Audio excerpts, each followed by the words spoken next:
introdução a essa gravação, eu passo depois a palavra.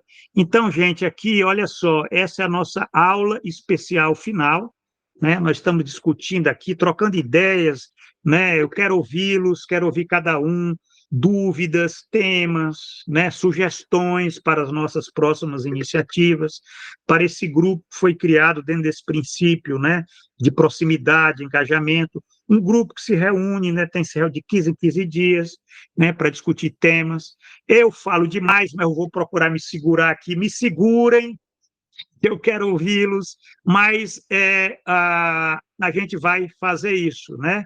Tentar aqui tirar dúvidas, e agora eu passo a palavra para a Sheila e depois para a Emanuele para colocarem questões para a gente comentar aqui. Por favor, Sheila e Emanuele. Bom, boa tarde a todos e todas. É um grande prazer novamente encontrar vocês, né?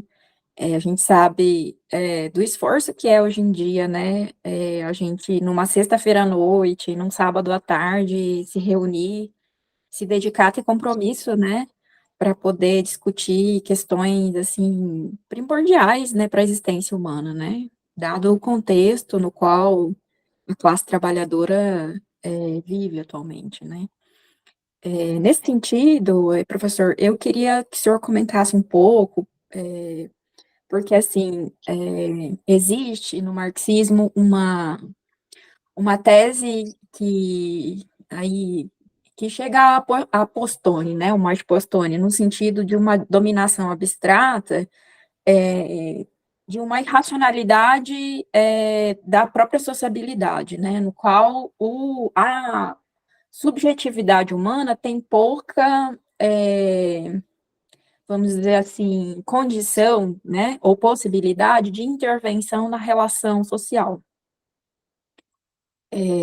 Eu queria que o senhor comentasse um pouco nesse sentido, porque me parece que, então, o capital se constitui, o capital vai dominando tanto a condição objetiva e subjetiva, né, dos seres humanos, num sentido de aprofundamento da subsunção real, né, e a gente sabe que a subsunção formal, ela também é uma condição para a existência da real, mas no sentido de um aprofundamento, sem uma racionalidade humana no controle, né, e dada a impossibilidade até posta pela concorrência, né, entre os capitalistas no mercado. Então, dizer hoje, por exemplo, como existe, né, que acho que a tese que orienta o petismo muito no Brasil tem a ver com uma concepção que é possível, tanto freiriana como do ponto de vista do Leonardo Boff, de que há a possibilidade de convencer eticamente os capitalistas a serem bonzinhos. Há uma amenização, vamos dizer assim, desse pensamento, né? Só que a gente sabe que quando os capitalistas vão para o mercado, na concorrência, não existe como um capitalista ser bonzinho, né? Ele tem que, cada vez mais, operar no sentido de que ele tenha que ter o menor custo e produzir mais e conseguir vender o que ele produz, né? Ou seja, para realizar o mais valor, né? E aumentar o seu lucro. Então, assim, eu estou lendo os documentos do Banco Mundial agora, da Unesco, para tentar identificar, né, a precarização, não só a precarização, mas como que o trabalho docente está havendo o aprofundamento da substituição real do trabalho docente nesse novo contexto, né? A partir aí da crise de um capital fictício, né, de um estabelecimento aí do capital fictício enquanto forma de capital dominante, que gera crises porque ele não produz um capital produtivo, né, ele se apropria do capital produtivo para poder distribuir os valores, que é o capital financeiro, né. O Carcanholo faz uma crítica, né, ele fala que não é capital financeiro porque tem diferença, porque advém do capital bancário, etc. e tal, né. Mas eu não queria entrar muito nesse debate, não, mas mais nesse sentido, né. A partir desse contexto histórico, então, que tem como, o senhor coloca como divisor ali a crise de 2007, 2008, né, que se estabelece com uma nova reconfiguração do capital, né, Aí o senhor coloca o Estado capitalista, né, com uma nova reconfiguração, com uma nova função. Então, tanto o Estado, né, do capital, ele precisa ter uma nova reconfiguração, né, como a força de trabalho tem que se adaptar a essa nova configuração do trabalho, das relações sociais.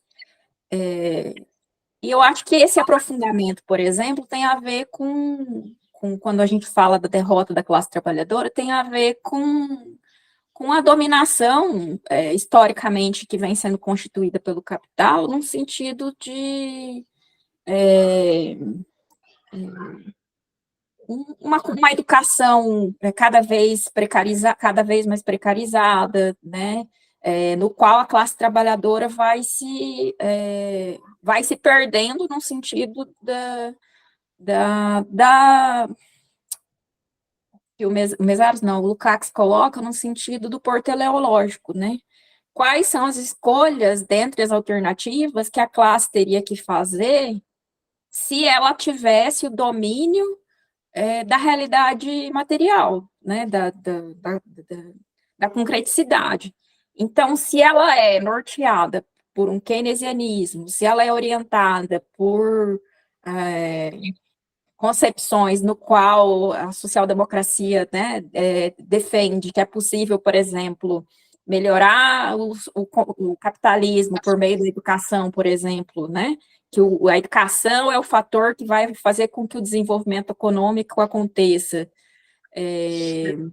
Então, nesse sentido, essa dominação subjetiva dessas teorias também contribui, né, para que não só a burguesia seja uma burguesia mais... o Lukács tem uma categoria específica que ele fala, né, que é a decadência ideológica da burguesia, né, mas não só a burguesia tem uma decadência ideológica, mas a própria classe trabalhadora pela própria condição subjetiva no qual o capital vem condicionando principalmente os países periféricos, né? Enfim, essa é a questão. Eu queria que o senhor só comentasse um pouco sobre essas coisas, porque, assim, às vezes me dá uma agonia. É muita cor. Eu vou comentar, você fez um panorama muito interessante aí, parabéns. Eu vou comentar, mas a questão, o ponto é a questão subjetiva. A questão subjetiva, a teoria da crítica do valor, ela não dá resposta. Moshe Postone, Robert Kurz, esses autores que são filiados a essa, inclusive, a nova leitura de Marx, né? Os alemães, né? Eles têm uma visão que eu considero interessante. Eu leio esses autores, tenho aqui na minha biblioteca tal, mas eu tenho muito cuidado, porque eles fetichizam o fetiche. Eles fetichizam o fetiche. Então, você tem uma parte da esquerda marxista, né, nas últimas décadas, que de tanto falar em capital, capital para lá, capital para cá, perdeu a noção da praxis. Perdeu a noção da praxis, no sentido originário, um materialismo histórico. O materialismo é histórico, e histórico significa praxis. Praxis significa movimento, né? Mas dentro daquela leitura de que você tem o valor, ou você tem um capital que domina, tá, né, um pouco assim aquele viés estruturalista, eu diria que não é estruturalismo, mas é uma filiação que eu, particularmente, que eu tenho outra origem, né, eu venho de Lukács, de Gramsci, essa leitura mais de um humanismo, certo? De um humanismo marxista, né? Mas não é um humanismo no sentido de colocar o homem no centro, é um humanismo de reconhecer a capacidade que o homem ele tem de negar, né? Negar aquilo que o nega, certo? Quer dizer, é aquilo que na verdade, significa a praxis, né? A praxis o que é? É a negação da negação. No dia que nós não tivermos essa capacidade, acabou com a humanidade. Acabou com a humanidade. Então, teoricamente falando, metodologicamente falando, se você for ver tanto esse meu livro como outros, né, eu tenho uma certa obsessão de estar tentando estudar o sujeito. Né? Tem um objeto e tem um sujeito. É claro que não existe sujeito sem objeto. Não existe estrutura sem superestrutura. Né? A gente tem que estar sempre entendendo. É por isso que ontem, na aula de ontem, eu falei nesse conceito do Gramsci de bloco histórico.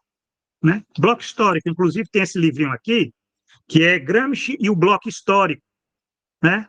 É um clássico aqui do Hugo Portelli, né? Um livro de 1971, mas é muito interessante em termos metodológicos, até para você que faz pesquisa, né? Esse conceito de bloco histórico é interessante, porque você não cai no economicismo, não cai no politicismo, que são dois viés assim, das leituras marxistas. Né? Ou você cai no politicismo, onde você só vê o sujeito e esquece a estrutura, né? E esquece a lei do valor, esquece essas determinações, né?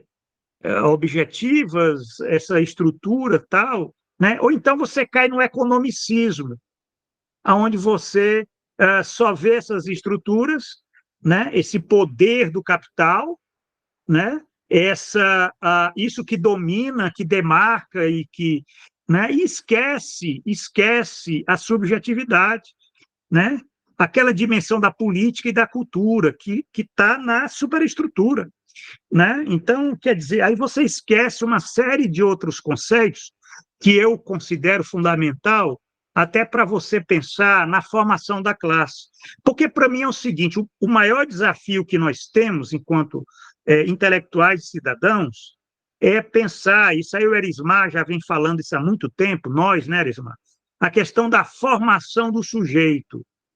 Isso não se forma nas escolas, não é uma questão escolar, certo? Porque, às vezes, no Brasil tem muito isso. O pessoal fala em educação, pensa em escola, certo? Tudo bem, a escola é um elemento, você tem a grade curricular, você é uma instituição tal, mas a questão é outra, a questão é como você vai formar que não seja só na escola.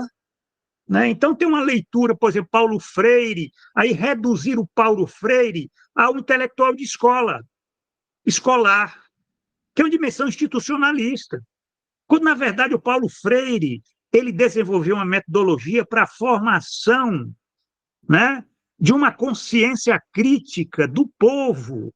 Aquilo dali, de fato, era uma época que você tinha, por exemplo, né, por exemplo, você tinha na época lá do João Goulart, né, você tinha aqueles CPCs da UNES, né, que eram aqueles círculos populares de cultura, que eles saíam pelo Brasil afora com teatro, com cinema, certo? Formando grupos para alfabetização, e aí alfabetizava e formava a consciência crítica.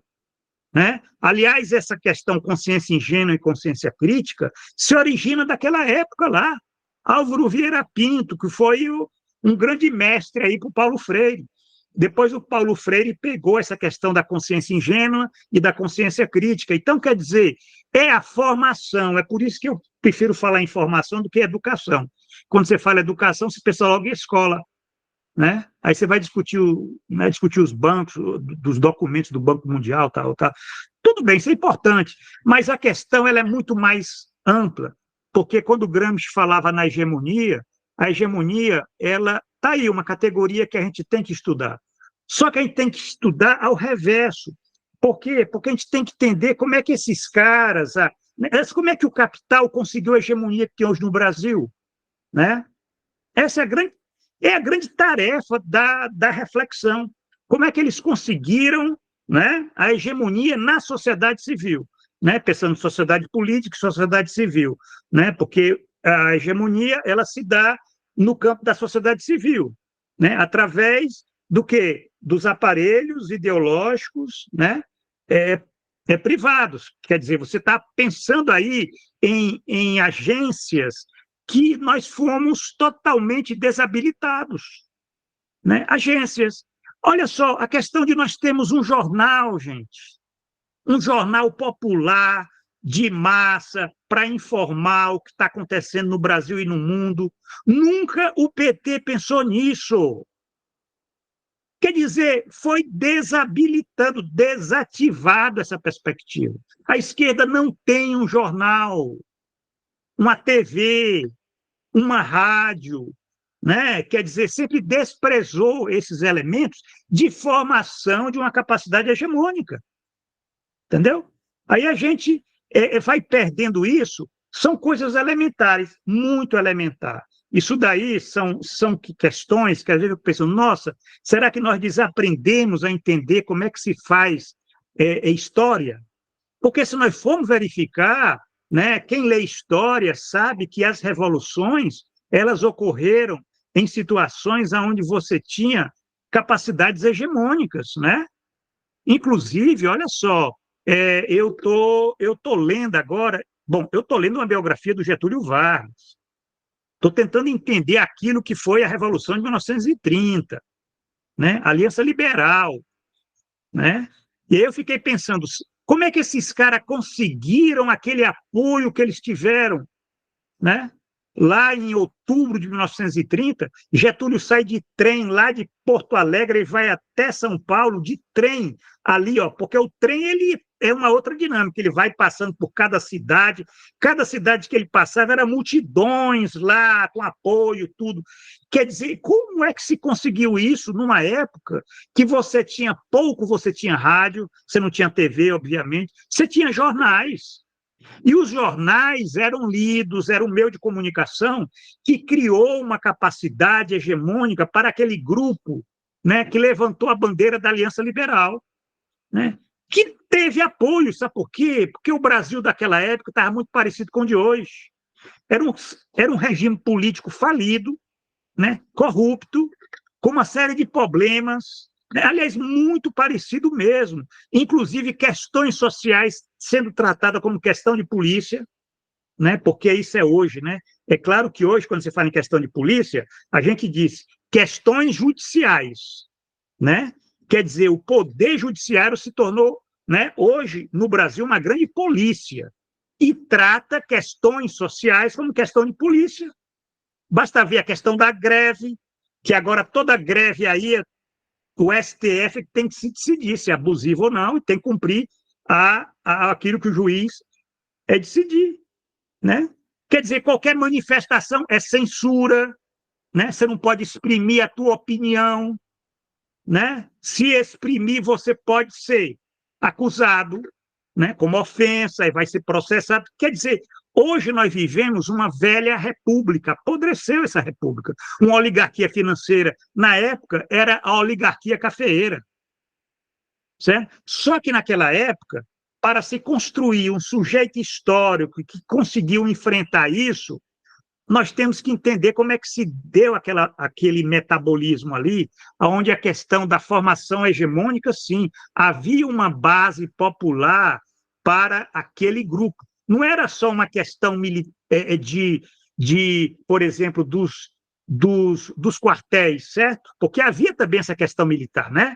Quer dizer, a Aliança Liberal ela teve apoio nos quartéis, e a tomada dos quartéis foi importante para, inclusive, para se vencer a Revolução. Aí já é uma outra questão, hein? Que nós desprezamos. A gente acha que revolução não precisa de uma organização militar, né? É só institucionalmente, pelas vias do Congresso, pelas eleições. Quer dizer, gente, na história, nada se mudou de forma significativa por essa via. Basta ver a história. A história é a mãe, é a nossa mãe. Quer aprender da vida? Lê história, vê como é que foram esses processos. Então, aí você tem sempre a questão do sujeito, a questão da praxis, a questão da formação da consciência, a questão da disputa pela hegemonia, a questão dos agentes, dos aparelhos, né? De processos que se dão de uma forma lenta, né? Porque depende do terreno, aquilo dali é uma construção. Quer dizer, a derrubada que teve, né, quando cai a República Velha, quando Washington Luiz ele é deposto, né, você tem que pensar toda a década de 1920, né, um processo de acumulação de forças, de insatisfação, de indignação, né, que foi crescendo, e o Brasil despertou ali.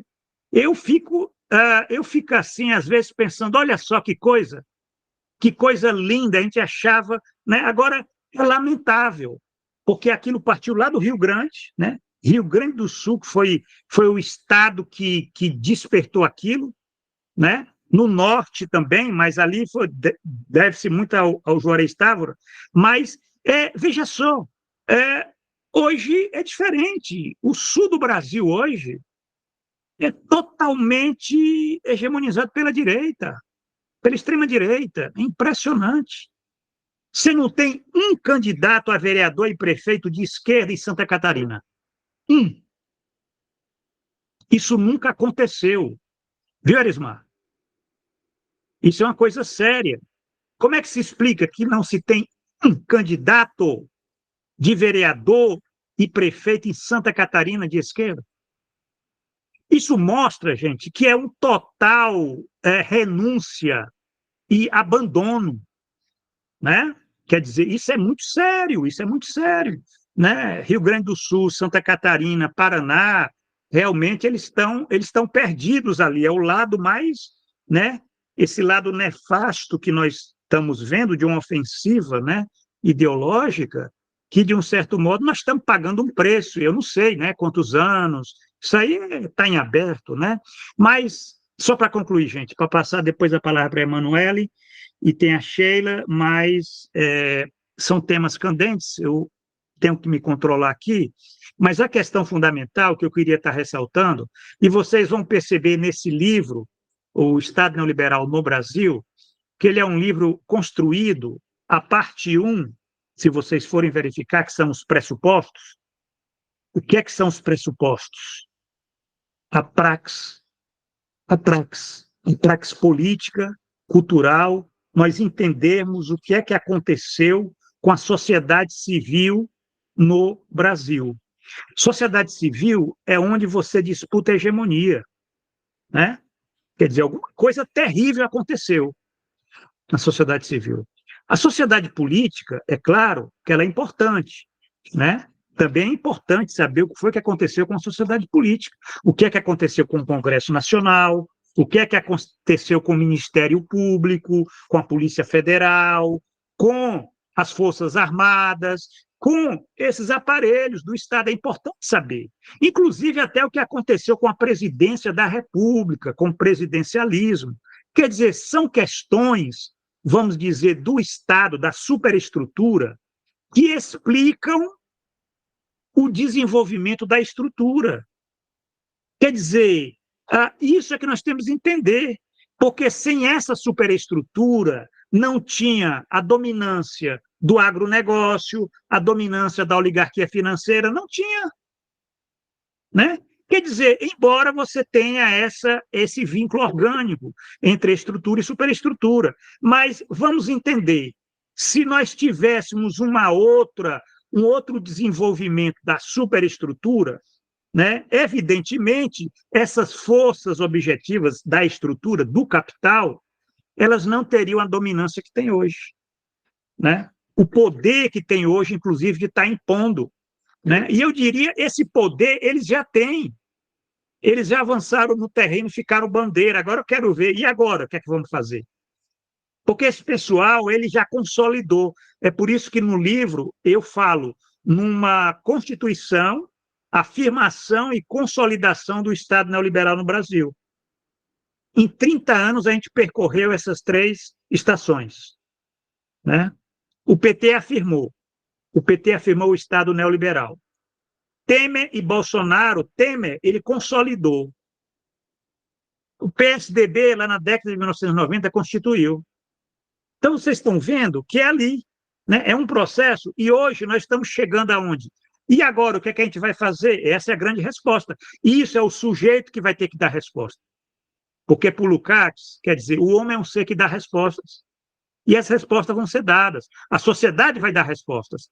Nós não vamos achar que está tudo dominado, que não tem mais história. É isso que eles querem que a gente pense, né? Essa ideia de que, né, até porque o capital, como se fosse uma coisa meio metafísica, que não tivesse, que não fosse, na verdade, produto, resultado das nossas ações, das ações da praxe social, né?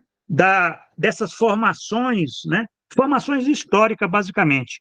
Eu vou agora. Gente, eu pediria assim, para que todos possam participar, tipo assim, 3, 4 minutos, certo, para cada um, para a gente poder objetivar aqui o nosso grupo, né? Ouvindo até outras pessoas. Tem a Gabriela, tem o Erismar, tem o Armando, enfim, mas é importante que todos participem. A Emanuele e depois a Sheila. Então, estava ouvindo a fala do professor e muito me interessa esse debate acerca da praxis e da subjetividade humana, né? E qual a inferência que isso tem no processo de consciência de classe. Como o senhor sabe, eu sou assistente social, eu faço residência em saúde mental no Instituto de Psiquiatria do UFRJ. E, recentemente, eu terminei de escrever um artigo sobre 2 casos clínicos, no qual eu pude acompanhar, de um trabalhador que teve um quadro delirante agudo, completamente atrelado à dinâmica do trabalho dele. Então, ele se sentia perseguido no transporte público, por viaturas da polícia, ele passava por diversos locais da cidade que eram periféricos aqui do Rio de Janeiro, né? Ele saía da Zona Norte e, enfim, se deslocava pela cidade. Ele dormia aproximadamente 4 horas de sono por dia, tinha uma rotina extremamente extenuante, né? E aí, no transporte público, ele também cochilava, ele relatava sonhos, né? E ele tinha um delírio autorreferente de que as pessoas estavam falando sobre ele, né? Que ele ia chegar atrasado no trabalho, que ele não trabalhava direito, que o patrão ia demiti-lo e tudo mais. Eu acompanhei esse caso, tive implicada no cuidado dele. Eu cheguei a encaminhar também para o Ministério Público do Trabalho na época. E só que, enfim, como eu gosto muito do tema Sociologia do Trabalho, desde a iniciação científica, eu, enfim, estava lendo esse livro, que é Psicodinâmica do Trabalho, do Christophe Dejour, que é um médico psiquiatra do trabalho, que cunhou, então, essa expressão psicodinâmica do trabalho, que é basicamente a centralização do trabalho na subjetividade humana. Enfim, ele não é marxista, mas é uma teoria, na minha opinião, bastante válida para uma análise um pouco mais concreta da subjetividade humana. E aí, nesse livro, tem um caso do Sr. S., que é um imigrante negro que vive na periferia de Paris e que apresenta a mesma sintomatologia que o Paulo, que foi o paciente que eu acompanhei nesse semestre. E eu achei, enfim, a similaridade muito interessante. Então, frente a isso, eu acho que a dúvida que eu queria tirar no geral com o senhor era a relação disso que eu estou falando com o livro, o capítulo 2 da Consciência de Proletariedade, em que o senhor vai falando um pouco da individualidade pessoal, né? E pelo que eu fui entendendo, existe essa individualidade pessoal que vai sendo suprimida por um processo de proletarização e pela consequente formação de uma classe subalternizada, e o que acarreta, então, numa condição existencial de proletariedade. E aí, enfim, eu assumi algumas coisas, eu queria saber se é isso mesmo, porque como é um rascunho, né, a leitura é bem densa, e tem vários saltos que o senhor dá, que exigem uma nitidez muito grande das categorias, né? Então, eu imaginei que a ideia seria retornar à individualidade pessoal como uma forma de desalienação. Eu não sei se é realmente isso. Se a individualidade de classe, bem como a subalternização, é uma consequência da acumulação primitiva que separa a condição tanto objetiva quanto subjetiva dessa classe, e bem como a sua subalternização. E se tudo isso é uma consequência da acumulação primitiva, como eu disse, então haveria a possibilidade de uma individuação existencial propiciada pelo exercício livre da atividade do trabalho. Eu queria saber se é isso mesmo. Outra coisa. Sim, olha, eu vou conversar contigo, Emanuele, não, essa próxima semana, com certeza. A gente vai conversar com calma, Você está levantando questões que eu não vou aqui aprofundar, certo? Porque são questões muito interessantes que mereceria assim um tratamento mais específico disso que você está elaborando, certo? Mas eu só queria estar observando um ponto aqui, isso que você falou antes de passar a palavra para a Sheila. É a questão de quando a gente fala em sujeito, subjetividade, né? Quer dizer, você não tem só um tipo de, né, aspecto, né? Você tem um sujeito cognitivo, né? Você tem um sujeito psicológico, que é isso que você está falando, sujeito psicológico, né? Você tem um sujeito político, né? Quer dizer, quando eu falo em sujeito, nessa minha fala aqui sobre a questão da praxis, né, da praxis política, né, aquela praxis superior, inclusive, capaz da catarse, né, que é capaz, esse conceito de catarse é interessante, está no Antônio Gramsci também, né, quer dizer, é você conseguir fazer essa operação de superar aquela dimensão imediata, econômico-corporativa, para uma dimensão é, político, moral, né, superior, né? Quer dizer, isso é a grande função da política. A política, em Gramsci, ela é uma experiência catártica, né? Porque tem tantos adoecimentos nesse país. Isso tem a ver com a crise da política, porque as pessoas elas estão ensimesmadas, elas estão fechadas nesse presídio do sujeito psicológico, né? Fechada em si na sua mesmice de uma ordem que se reproduz de uma forma nefasta, né? Não tem política. Então, olha como a política, nesse sentido digno da palavra, como ela faz falta.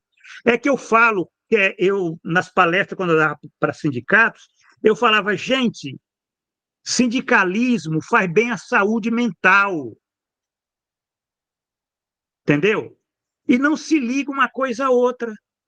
Os psicólogos não têm essa percepção de que isso é uma questão que vai além do sujeito psicológico, né? Porque o sujeito político, o sujeito cognitivo, que também é parte, né? Porque não é que exista 3 tipos de sujeito. Na verdade, essas dimensões elas são orgânicas, elas estão integradas, né? Quer dizer, só que essa dimensão do sujeito político ela é superior, porque a capacidade de você ter esses laços sociais, a comunidade, a perspectiva, inclusive, que a gente vai se perdendo, porque o neoliberalismo ele vai quebrando, fraturando, né? Uma fratura social, triturando os laços. Aí chega o identitarismo, que faz o serviço de estar embalando isso daí, né? Porque, assim, é todo um processo de degradação humana. O neoliberalismo quebra, o identitarismo fragmenta e embala com papéis coloridos, né? E os indivíduos compram isso e adoecem, porque hoje o Brasil é um país de transtornos psicológicos. Depressão, ansiedade, burnout, vários síndromes. Aí a gente vai explicar isso. É o Estado neoliberal, entendido nessa forma complexa aí, né? Porque quando eu falo Estado neoliberal, eu estou falando também de uma fábrica, de uma miséria da política. Aliás, o capítulo 1 do livro, ele abre lá, a miséria da política no Brasil neoliberal. Olha só, o capítulo 1 do livro. Porque é aí que a gente tem que estar resgatando, né? E fazendo a discussão. E nós não sabemos por que nós estamos infelizes. Por conta disso, não é uma questão. Eu gosto do Christophe Dejoux, mas o Christophe Dejoux ele é um homem da organização. Ele cuida da organização. Ele é um psicólogo, é bom, é um cara competente. Eu tenho vários livros deles aqui. Eu gosto do A Loucura do Trabalho, né? Quer dizer, ele é muito bom. Eu não estou dizendo isso, mas ele não consegue fazer a crítica do capital, né? É uma questão simplesmente metodológica, né? Que você tem que pensar, né? Assim como eu gosto daquele livro lá, Nova Razão do Mundo, do Dardot e Laval, né? Do Pierre Dardot e do Christian Laval, A Nova Razão do Mundo, né? Sobre eles têm lá um capítulo interessante, a fábrica do sujeito neoliberal. Mas o que é que falta nessa análise aí? Falta eles estarem discutindo o grande transformismo. Por que que o sujeito neoliberal surgiu? Ele caiu assim de Júpiter, de Marte? Ou veio do capital de uma forma assim meio metafísica, né? Porque aparece assim, sem... Quer dizer, na verdade, é produto de um desarmamento ideológico político feito, né? Pelo imperialismo, vamos pensar assim nas questões mesmo da grande política, certo? Porque produziu esse tipo de subjetividade, de uma subjetividade política em si mesmada, que ela se fecha em si. Então, aí você tem uma depressão do sujeito político, do sujeito cognitivo, porque também você tem um problema de ignorância, né, de cognição, né, um encurtamento, essa coisa, né, e do sujeito psicológico, né? O sujeito neoliberal, ele é um sujeito, são três tipos, né? É o sujeito competitivo, é o sujeito ressentido e é o sujeito depressivo. Quer dizer, é tudo produto de um processo histórico. Aí é isso que a gente tem que resgatar. Muito bem, mas a gente vai marcar, Emanuele, vamos marcar um dia nessa semana aí para a gente conversar, certo? Sobre essas tuas anotações, eu acho muito interessante. Isso eu tenho interesse. A Sheila, por favor. Eu acho que vai um pouco também, professor, nessa linha que a Emanuele colocou, porque o Lukács, ele faz uma revisão ali no Parontologia do Ser Social, num sentido de reposicionar, ele faz uma crítica ao Kant, faz uma crítica ao Hegel, né, num sentido de reposicionar a concepção marxiana, né, da relação entre sujeito e objeto, né.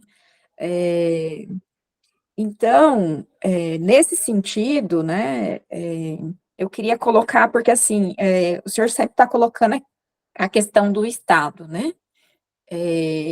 Eu tenho a compreensão que o Estado seria uma mediação, na verdade, para a implementação da política do capital, né? E a política do capital, ela é realizada pela estrutura do próprio Estado capitalista, que, no entanto, a classe trabalhadora, ela aí, assim, eu não diria que a classe trabalhadora, historicamente, ela foi uma escolha consciente, somente uma opção, mas ela foi forjada dentro desse Estado e dessa lógica da democracia burguesa, né?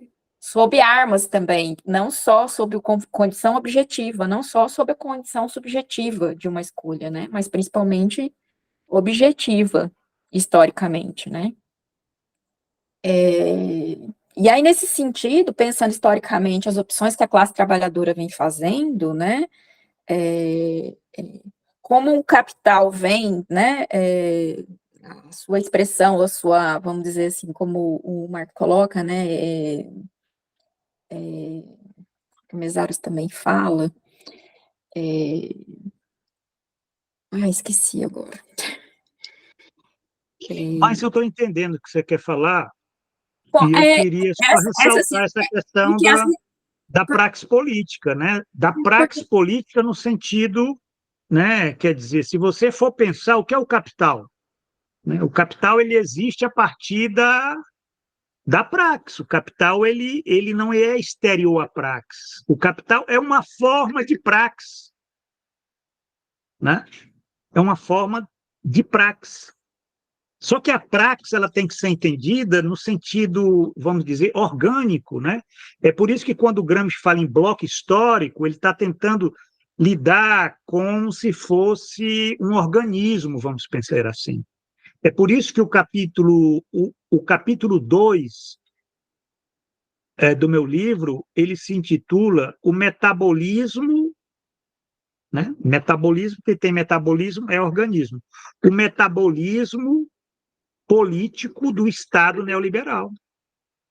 Quer dizer, você tem processos políticos que foram constituindo aquela ordem da dominação. Quando você fala dominação, você não fala só da política.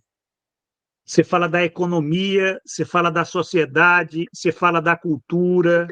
Quer dizer, essa é que é a dificuldade de nós que fazemos ciências históricas, né? Se a gente fizesse ciências naturais, era até muito mais fácil, porque o cara que estuda, por exemplo, o cara que é botânico, lá, biólogo, que estuda, né, os organismos vivos, é muito mais simples do que nós estudarmos os organismos históricos humanos, né? Porque é mais complexo, né? É muito mais complexo, porque a gente tem que ter essa percepção. E como é que se traduz isso num aspecto conceitual, numa apresentação dialética? Gente, isso não é fácil. Não se preocupem que essa dificuldade é normal. O Marx passou 10 anos para tentar organizar uma apresentação do Capital, a crítica da economia política. 10 anos, olha só, dá para ele fazer um mestrado e um doutorado e um pós-doutorado, né? Mas é porque é difícil a gente tentar organizar uma explicação dialética, porque a dialética ela lida com o movimento. Então, o movimento ele implica que a gente tem que fugir daquelas gavetinhas que às vezes é colocado, né, pela academia, né? Que a academia, a função dela é criar gavetas, né? Os especialistas, então tem um economista, tem o filósofo, tem o cientista político, tem um sociólogo, quer dizer, como se fosse a realidade fosse isso, quando na verdade você tem um organismo integrado, o poder, essa categoria, a categoria fundamental da vida e da história é o poder. O poder, é por isso que eu digo, isso, de um certo modo, na minha trajetória intelectual, eu só lamento eu não ter me aproximado mais, convivido mais com Antônio Gramsci.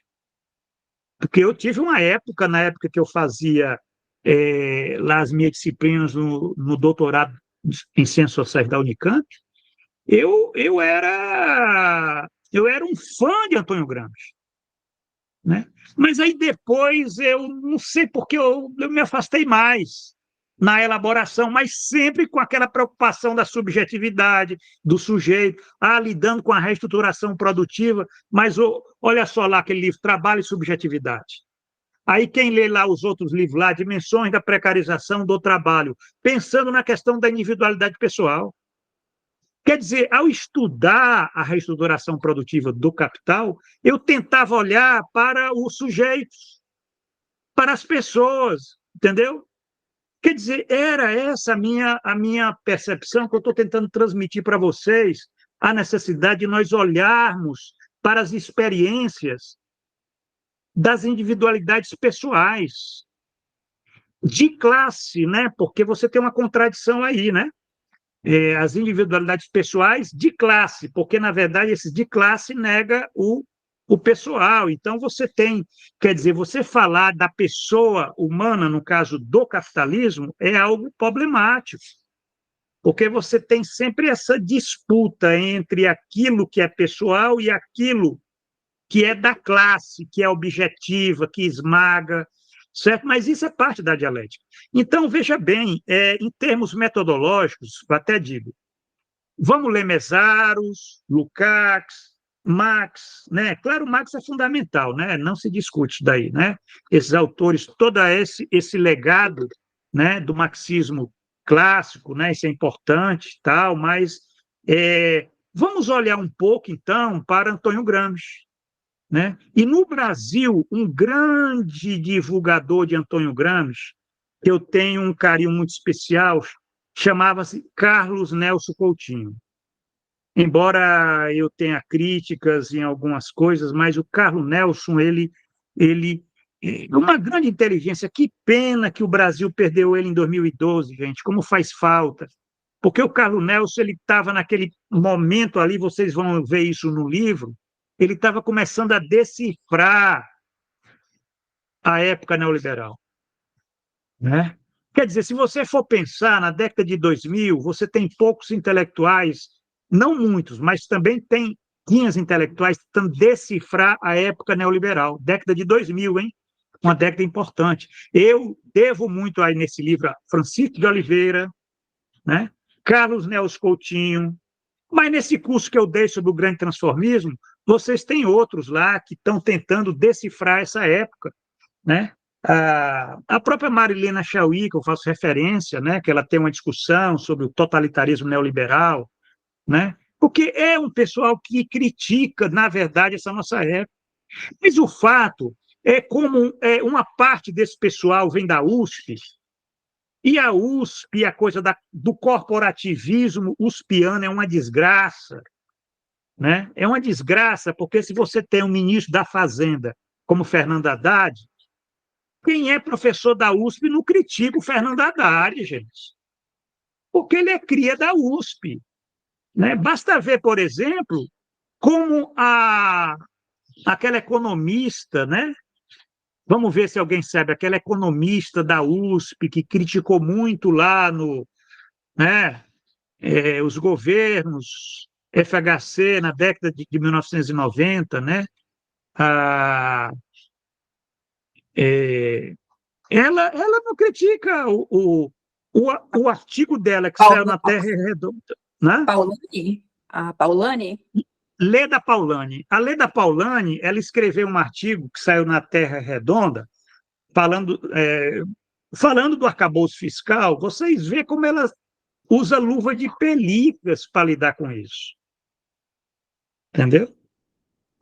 Porque, não, isso aí foi cria do Haddad. Como é que eu vou bater no colega? Isso.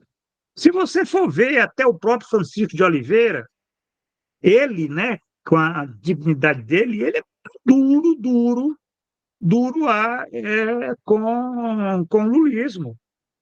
Muito duro, mas depois ele renunciou, porque ele viu. E aí é o seguinte, o Francisco de Oliveira, ele é um cara que eu respeito muito, mas ele é a cara, inclusive a epígrafe do meu livro está lá, Francisco de Oliveira, lá, né?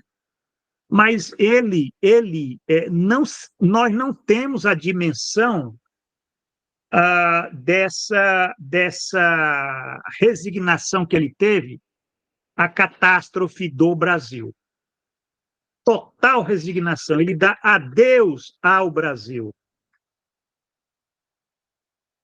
Adeus ao Brasil. Pela leitura que ele faz, é uma leitura muito pessimista. Agora, bate no... Ele ia muito, aí é que eu até discordo, né? Ele batia muito em Lula. Ele, no Roda Viva, chegou a chamar Lula de canalha. Mas eu tenho que ter muito cuidado, porque a questão não é a personalidade, não é o personalismo. A gente tem que pensar um processo que, inclusive, ele próprio não fez autocrítica, porque o Francisco de Oliveira estava apoiando todo aquele movimento na década de 1990 do campo majoritário, da articulação, né? Daquela política no plano sindical, da concertação social, dos sindicatos metalúrgicos do ABC, certo? Quer dizer, ele estava apoiando. Ele começou a criticar o governo, né? Lula, a partir de 2003, com a reforma da Previdência, com a Carta aos Brasileiros, ali ele já estava tampando o nariz, entendeu?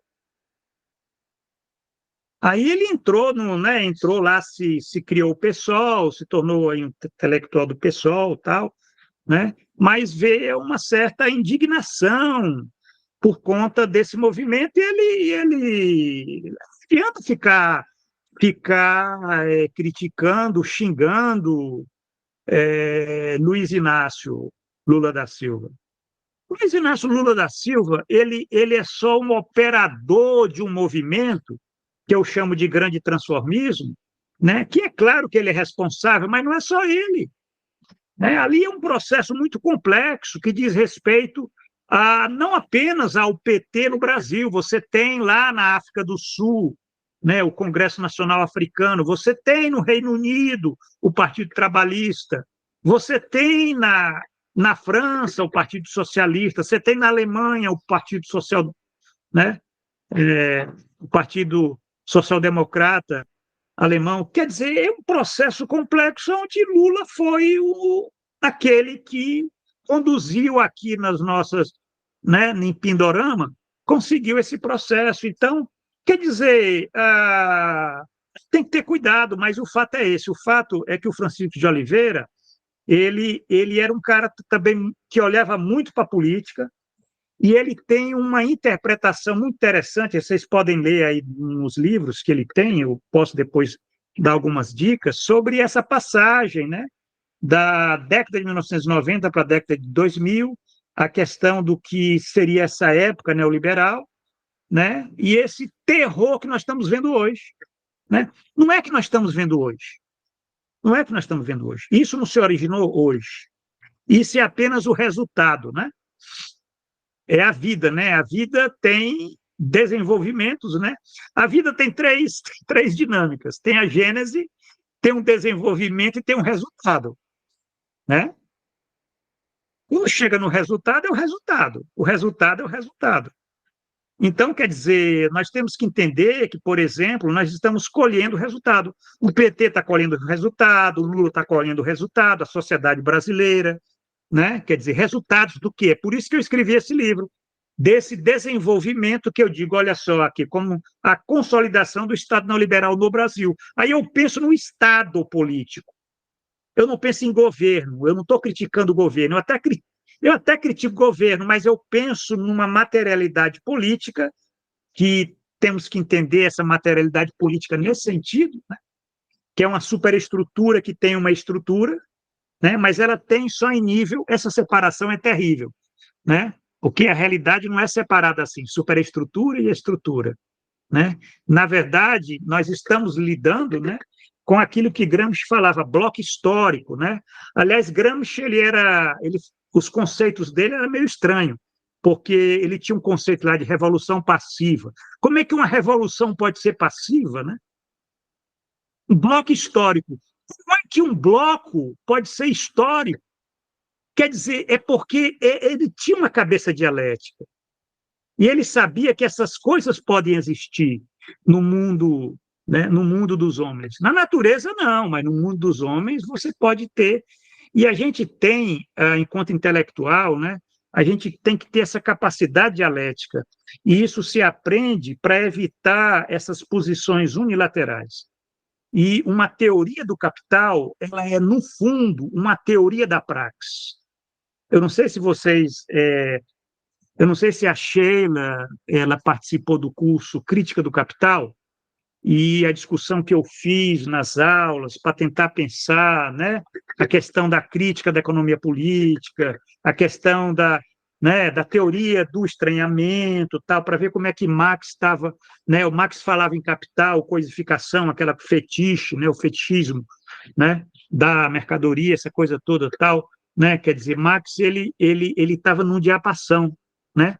Quer dizer, a crítica da economia política era um nível que é onde você estava imerso no sistema.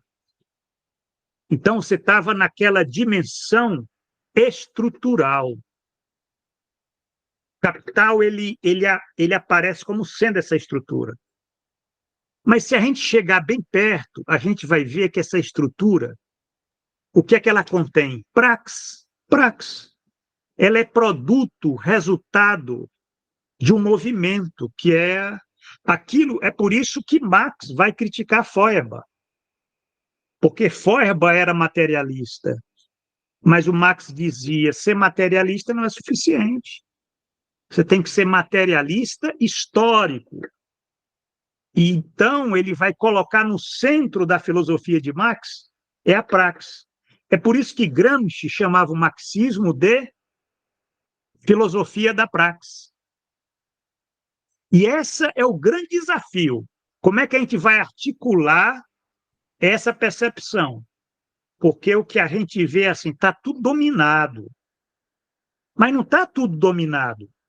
Você tem movimento, e a gente tem que ver o movimento, e tem que identificar exatamente, a gente pode até identificar os limites do movimento, as insuficiências, é isso que a gente quer fazer, né?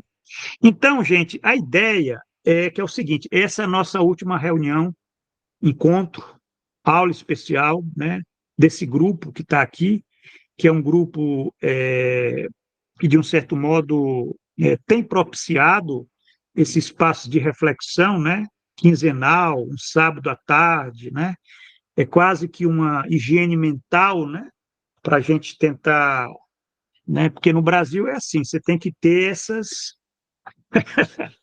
higiene mental para poder estar olhando para essa realidade muito complexa, né? Eu estava vendo hoje aqui, eu ia até apresentar para vocês, mas não vai dar tempo, uma reportagem do Estadão, né? Gente, é impressionante, impressionante o que esses caras fazem, né? Uma reportagem que de onde vem o rombo das contas públicas e como ele trava o crescimento do país. Isso é o Estadão, né? Eles começam a criticar o governo. O governo Lula, ele está passando por uma fase difícil, porque a direita neoliberal ela já está percebendo que é um governo frágil e está atacando, porque por mais que o governo faça, ceda, porque o governo vem cedendo, né? Fez um arcabouço fiscal, como eles queriam, né? Está buscando o déficit zero, como eles queriam, né? Pôs o Galípolo lá no Banco Central, e o Galípolo diz que vai fazer o mesmo, vai continuar fazendo a política monetária muito diferente do Campos Neto. Então, é o que eles queriam.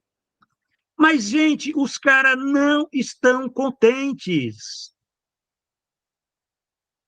Vocês estão percebendo como é que é o jogo político para a gente entender? Quer dizer, quem acompanha essas cenas, né? Aí a gente fica dizendo, olha, será que o problema do governo é o bolsonarismo? É Bolsonaro? É a extrema-direita? Ou será que é a direita neoliberal, que está na frente ampla, hein? Esse pessoal está na frente ampla. Simone Tebet é o vice, Geraldo Alckmin. Quer dizer, é um governo que eu acho que esse pessoal já está preparando para depor esse governo. Depor Lula, depor o PT. Por mais, por mais endireitados que seja o PT, eles não querem, sabe por quê? Porque com Lula, nunca, nunca um governo Lula vai privatizar a Petrobras, o Banco do Brasil e a Caixa Econômica Federal. Nunca. É isso que eles querem. Eles querem as joias da coroa. Eles querem mais, eles querem fazer uma reforma da Previdência, outra. Eles querem aprofundar, fazer uma outra contra-reforma trabalhista, uma contra-reforma da Previdência. Quer dizer, só para vocês verem, e esse pessoal não é da extrema-direita. Não é a extrema-direita que está criticando como a Folha de São Paulo, como o Estadão criticam. Esse pessoal aí é da direita neoliberal, a direita cheirosa. É a direita do Partido Democrata lá que está. Só para a gente ver como são essas cenas da política, essas fumaças que tem aí, mas para a gente entender de uma forma muito clara, né? A que ponto nós chegamos. Então, é fundamental ter essa clareza para a gente saber discernir e para entender que nós estamos vivendo esses resultados, essa consolidação do Estado neoliberal, e eles têm um poder, né? Agora, a questão é que eles têm um poder Mas aí é que entra a questão que a gente tem que colocar aqui, né? Que o Erismar colocou no primeiro momento, sobre a questão desse depoimento dessa senhora, né? Sobre a questão do Pablo Marçal, né? Do discurso do Pablo Marçal, né? E aí nós passamos a ver um outro aspecto, né? E aos poucos a gente está vendo, porque isso está se tornando muito mais visível, né? Esse vazio da esquerda, né? Esse vazio da esquerda que vai ficar muito mais visível depois das eleições municipais.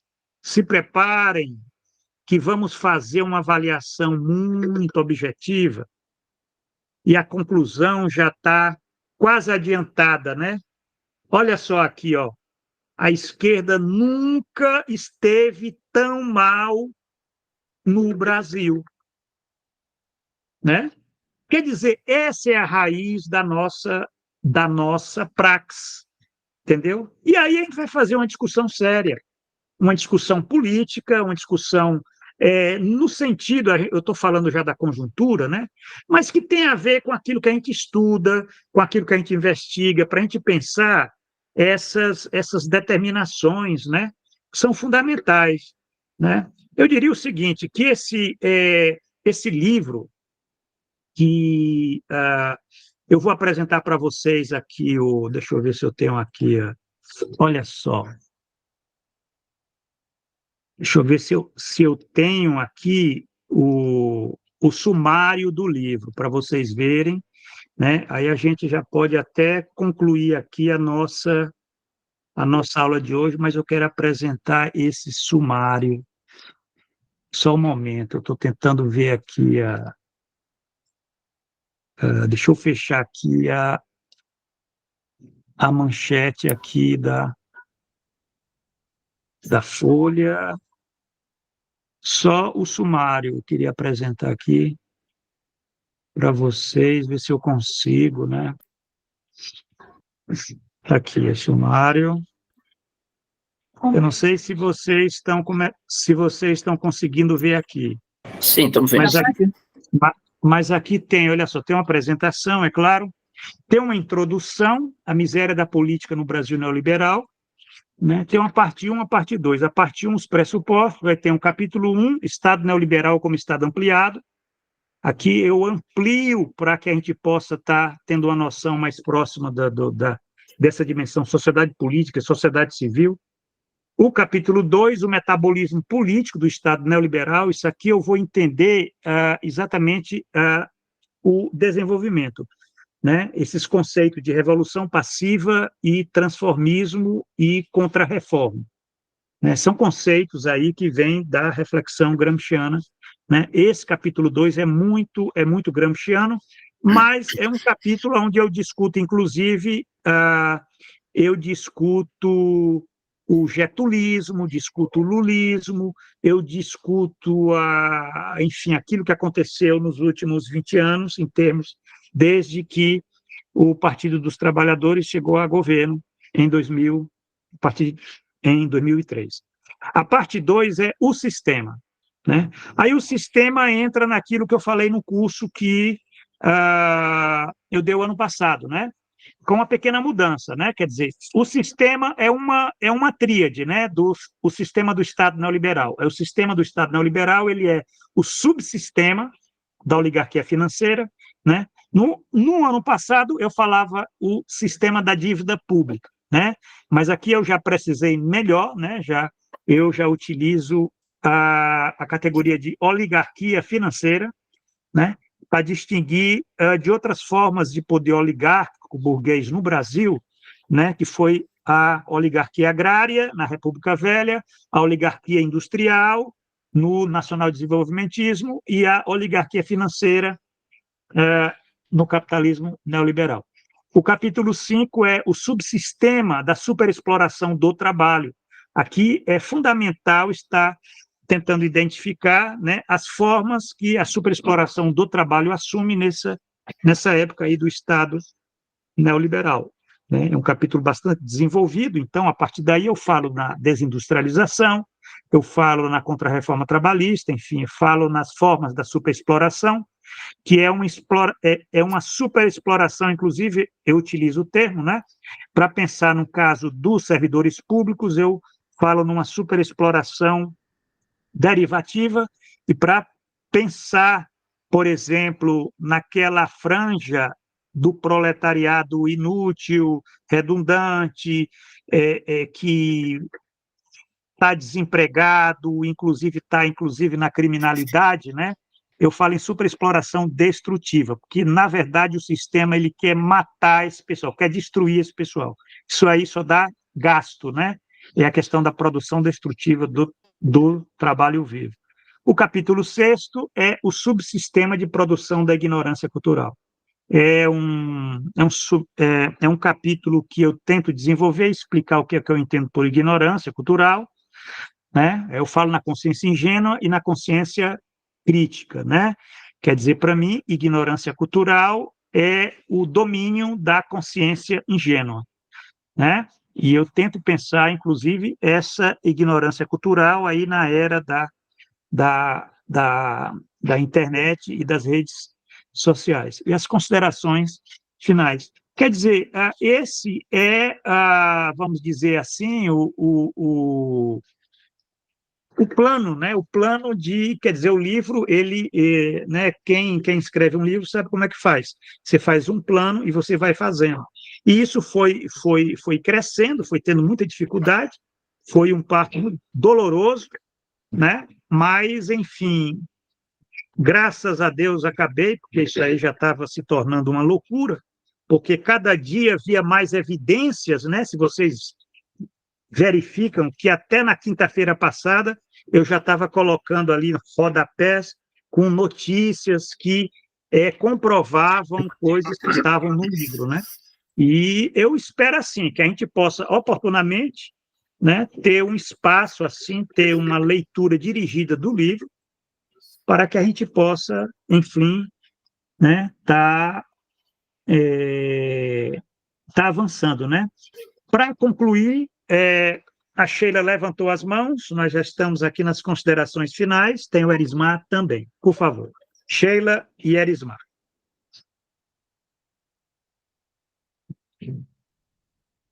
Está desligado aí, alguém desligou o microfone. É só uma curiosidade, por que o senhor coloca o Estado, eu entendi ali no livro, né, mas assim, pela estrutura o senhor coloca o Estado como um sistema e dentro os subsistemas e coloca como subsistema a economia. É porque você já está fazendo uma relação com outro livro? Por que Não, porque não existe uma economia assim, né? Quer dizer, quando eu falo em oligarquia financeira, eu falo numa classe fundamental, na classe dominante, né? Aliás, é a classe hegemônica do bloco no poder, né? Que é a burguesia, né? Então, eu estou pensando numa perspectiva de classe, né? Porque o domínio, é claro que ele é econômico, mas não é questão meramente econômico. Ele é econômico, ele é político, ele é cultural, entendeu? Então, quer dizer, está muito permeado o livro esse conceito de intelectuais. Os intelectuais orgânicos são aqueles que organizam a dominação cultural, né? Aquilo que, de um certo modo, né? Hoje fica a grande interrogação, né? Quais são os intelectuais orgânicos desse bloco histórico aí né? Do Estado neoliberal, né? Quer dizer, aqueles que organizam, vamos dizer, inclusive o senso comum, né? A consciência, né? É como as pessoas pensam, as ideias, a ideologia, né? A questão da ideologia, ela está permeando todo o livro. Então, aí, na verdade, você não tem assim, não, essa parte da economia. Quando eu falo no sistema da dívida pública, né? É claro que ali é um elemento da economia, das finanças, tem esse dado aí, né?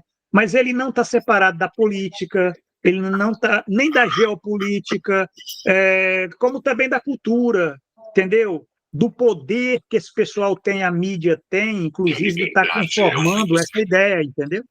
Então, são questões interligadas, assim, né? Você tem hoje uma cultura de uma sociedade, né? Olha a questão do endividamento, né? O endividamento é o quê? É só economia? Não, o endividamento ele é um fenômeno que tem que ser entendido como sendo um fato existencial, né? Mas está ligado a todo esse subsistema, a esse sistema, na verdade, né? Que diz respeito a uma armadilha, né? O endividamento é uma armadilha, né? Se a gente for ver, é uma produção ideológica, os bancos, né? Como se faz assim, vamos te oferecer aqui crédito, né? Então, quer dizer, é uma questão econômica, você tem lá a taxa Selic, você tem aqueles que ganham muito, muito, né? Porque é a coisa da financiarização, né? É uma questão política até, né? Uma questão política no sentido, quem é que financia, na verdade, né, o Congresso Nacional, né, os partidos, né, esse sistema, né, porque é tão poderoso isso, né, não se discute, ninguém critica banco nesse país, vocês já perceberam? Ninguém critica banco, nem a esquerda critica bancos, ninguém critica. Por que não se critica? Será que isso aí é um esquecimento? Será que isso é uma, né? Quer dizer, tem um elemento aí que eu diria que é um elemento, não é econômico, é político, é uma cultura, entende?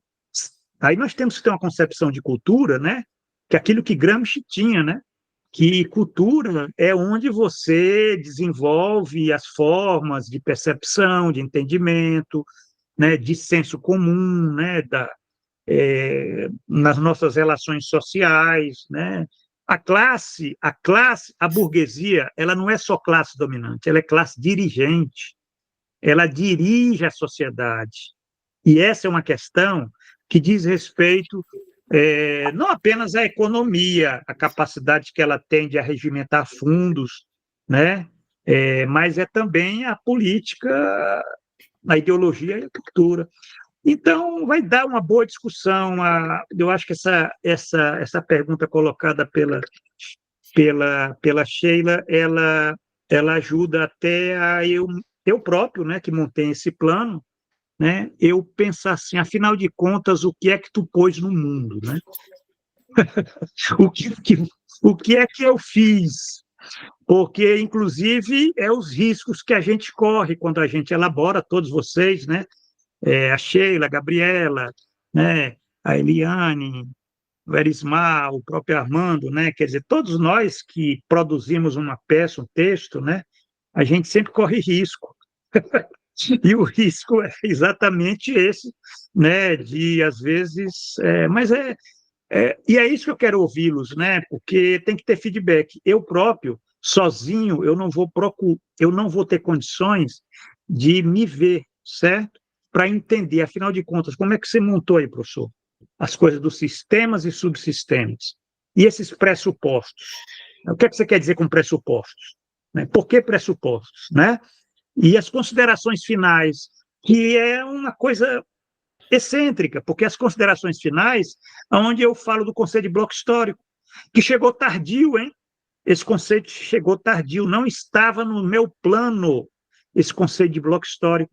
Ele surgiu nos últimos meses, né? Numa leitura que eu comecei a fazer do Gramsci, eu vi, né, mas isso eu estou tentando elaborar, quem sabe aí, em algum outro momento, eu pense, porque é um conceito muito útil, né? O conceito tem que ser útil, certo? Ele tem que servir para... Ele tem que ter utilidade. O conceito que não tem utilidade não serve para nada. Um conceito que só diz uma coisa que é óbvia não tem utilidade. Ele tem que falar alguma coisa que é interessante. E esse conceito de bloco histórico é interessante porque ele faz essa superestrutura e estrutura. E não apenas isso, como é que isso se cimenta, como é que um está cimentado no outro e quem é que faz esse cimento. Né? Esse cimento é feito pela hegemonia e pelos intelectuais. Né? E é assim que se mantém a ordem, essa coisa tão preciosa no Brasil, a ordem. né? Ordem e progresso. Quer dizer, isso nós temos que pensar, esses blocos históricos. E esses blocos históricos havia em outras épocas. Você tinha um bloco histórico da República Velha, que com a crise de 29 ele já apresenta fissuras, e surge o bloco histórico né, da fase industrialista, né, do nacional-desenvolvimentismo, Getúlio Vargas, tal, burguesia industrial, né? E esse bloco histórico ele entra com fissuras e desaba lá em 1980. Aí tem toda uma transição e a partir de 90 você tem a construção, 30 anos de construção desse outro bloco histórico, que é o bloco histórico do que a gente pode estar identificando como sendo, né, do neoliberalismo, né, do Estado neoliberal, porque o Estado, em Gramsci, o Estado ampliado, ele é fundamental no bloco histórico, embora a gente tenha que entender ele ligado com uma categoria que é fundamental, que é o conceito de intelectual. Intelectual orgânico, não é intelectual tradicional, certo? Intelectual orgânico é aquele que organiza a cultura, a dominação, a direção, né, ético-política, intelectual moral. Isso é uma coisa importante, hein? Isso aqui no Brasil é feito pela mídia, agora os youtubers, é feito, você tem uma disputa entre as redes e a mídia tradicional, é por isso que estão querendo fechar aí as redes com a censura, Xandão, certo? Quer dizer, porque no YouTube, no X, nessas redes, Facebook e tal, aí você tem um espaço de disputa, né? Porque vocês já imaginaram se não tivesse internet, nem esses canais aí, onde é que nós iríamos nos informar a respeito do mundo? Na TV Globo, TV Record, Estadão, Folha de São Paulo. Essa mídia tradicional, ela perdeu espaço. E como no Brasil eles sempre tiveram muito poder, agora nessa crise orgânica do sistema, certo? É fundamental que você tenha censura, né? Isso não é só no Brasil, não, hein? Nós estamos vendo hoje uma ofensiva para censurar as redes sociais, né? Não vamos pensar que é só questão da extrema-direita, não. É uma questão do poder que eles têm que, inclusive, estar mantendo a esquerda, né, lá com uma cordinha, né, curta e grossa, né? Isso daí é que é interessante, essa questão do... né? Só que isso está se tornando muito claro, né? Hoje está muito mais visível isso, gente. Isso não era visível há 5 anos. Há 10 anos não era nem visível, ninguém falava nessas coisas. Mas que bom. Então, gente, eu queria agradecer a vocês aí. Bom, eu queria agradecer vocês pela participação nessa aula, né? Nessa aula final, nesse encontro aqui, né? E eu vou manter o grupo do WhatsApp, né, do curso livre Capitalismo à Deriva Aberto. Só que eu queria fazer uma pergunta. O que é que vocês acham? Vocês querem que eu abra para a participação de vocês ou vocês querem que eu mantenha só para eu colocar notícias para objetivar, para evitar uma certa dispersão, assim? Deixo com vocês. Erismar, por favor, Erismar, desculpa, você tem a palavra final, considerações finais, por favor. Olha, porque a Sheila tinha pedido antes, então eu estou entendendo que a Sheila fala e depois eu falo. A Sheila quer falar alguma coisa? Não, é só para pensar depois, professor, sobre essa questão da estrutura do livro, porque eu tenho pensado muito no como o Lukács coloca a totalidade social como complexo de complexos, né? E que esses complexos, eles têm uma relação recíproca, né, entre todos os complexos, e não é uma relação do ponto de vista que tem uma identidade, né, uma igualdade, enfim, eles se relacionam de formas distintas, e tem uma autonomia relativa, mas existe a determinação objetiva, né, do trabalho, no sentido que o trabalho tem a forma de trabalho alienado, ela determina como que essa superestrutura que o Gramsci coloca, e o Lukács até vai fazer uma crítica a essa relação que o Gramsci coloca, né, para a ontologia do ser social 2, ele faz uma crítica, né, ao Gramsci a essa relação, como o Gramsci coloca superestrutura e estrutura, né, resgatando Marx e tal. Aí é nesse sentido que eu coloquei a crítica. E só para terminar, não vou falar mais, porque eu falo mais que o senhor, se deixar. Eu preferia que o senhor não precisava abrir, não, mas assim, eu queria muito participar das próximas atividades, porque eu acho que a gente aprende. Com certeza. Vai ter, com certeza, Sheila. Você é uma pessoa que provoca muita reflexão. É pena o espaço que a gente tem, mas com certeza vamos voltar a conversar sobre o livro, a estrutura, né? E essas determinações determinadas, hein? Semezaros, olha só. Erismar. Bom, primeiro, eu acho que foi muito rica essa nossa reflexão e nos colocou, eu diria, um desafio, né, de dar desdobramento para isso, né? Acho que é essa questão dos agentes culturais, o que nós vamos fazer com isso, né? Quais os encaminhamentos. A continuidade está, acho, contemplada. A questão da abertura, eu acho que pela maturidade do grupo, não vejo problema de ser aberto. E colocaria o seguinte, Giovanni, nós poderíamos ver aí a questão do lançamento do livro, né? Nós temos aquele espaço do Setorial de Saúde, que é um programa de 1 hora, que se o grupo tivesse disponibilidade, poderíamos fazer programas, é 1 hora, mas daria para fazer uma apresentação, e aí complementado por os demais, seria na última quinta-feira do mês, e teríamos também, aí não sei como é que está a sua agenda, mas como existe uma demanda lá no Ceará de você, na sua visita, a gente poderia aproveitar para fazer o lançamento lá do livro com o movimento sindical, né? Eu vou estar no final eu vou agora na quinta-feira, na quarta-feira, mas voltarei no final do ano também para lá, e depois, só depois de março, aí não, eu estando lá definitivo, a gente teria aí dentro da programação de fazer o lançamento com a sua presença lá em Fortaleza, ou numa das regiões, poderia ser na universidade ou poderia ser no sindicato. Eu acredito que no sindicato fica mais adequado, porque seria um evento coordenado pelo movimento sindical lá no Ceará. E, no mais, um prazer ter convivido com vocês todos e todas durante esse processo, espero que a gente continue. Muito bem, Erismar. Eu aqui agradeço, né? Agradeço a presença do Erismar, né? Essa capacidade de objetivar, e isso é muito importante, né? Agradeço aí a Sheila, a Gabriela, né? A Emanuele, a Eliane, o Armando aí sempre dando apoio às nossas atividades. Eu acho isso importante. É um grupo pequeno, mas um grupo muito rico, né? Muita luz, muitas questões, inclusive, aqui colocadas. E esse livro, gente, ele é uma ferramenta aí que vai entrar em 2025. O Estado neoliberal não vai acabar. Não vai acabar assim.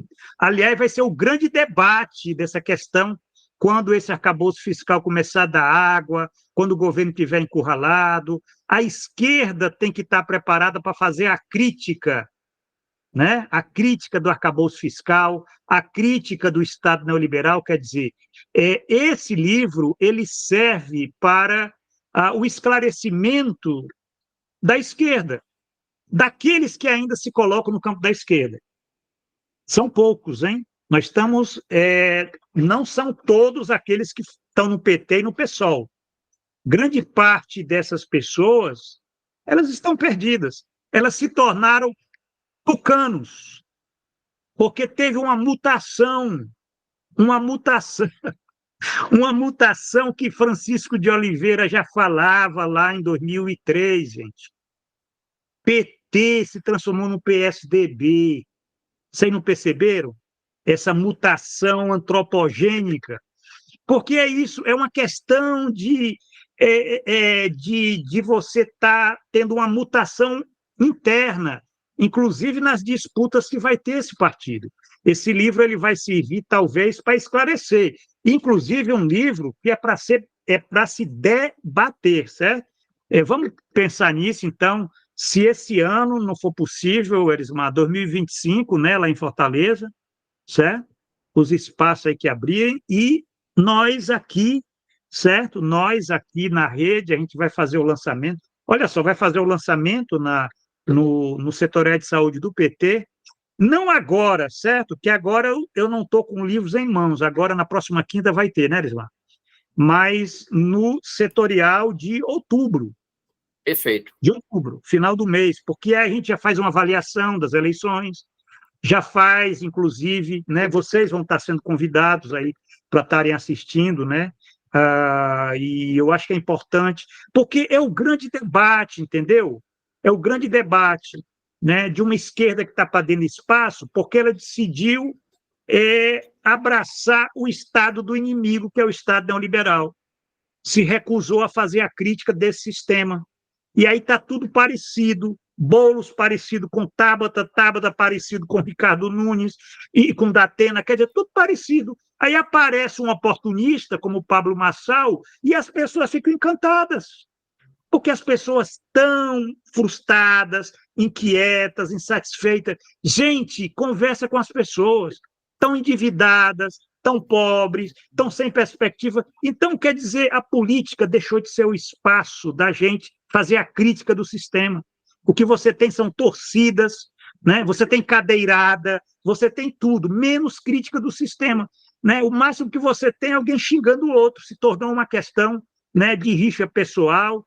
Então, é isso daí, é a miséria da política no Estado neoliberal. O capítulo 1 do livro, que até, quem sabe, né, quando a gente for lançar lá no final do mês de outubro, né, aí vai... Quer dizer, outra coisa, até que eu falei, né, se vocês tiverem interesse no livro, um preço promocional com autógrafo do autor, vocês se manifestem, porque aí eu vou verificar uma quantidade boa de gente, eu posso comprar um lote a um preço promocional, né? Porque se for comprar na Amazon, nesses marketplaces aí, vai ficar um preço, né, em torno de 60, R$ 70.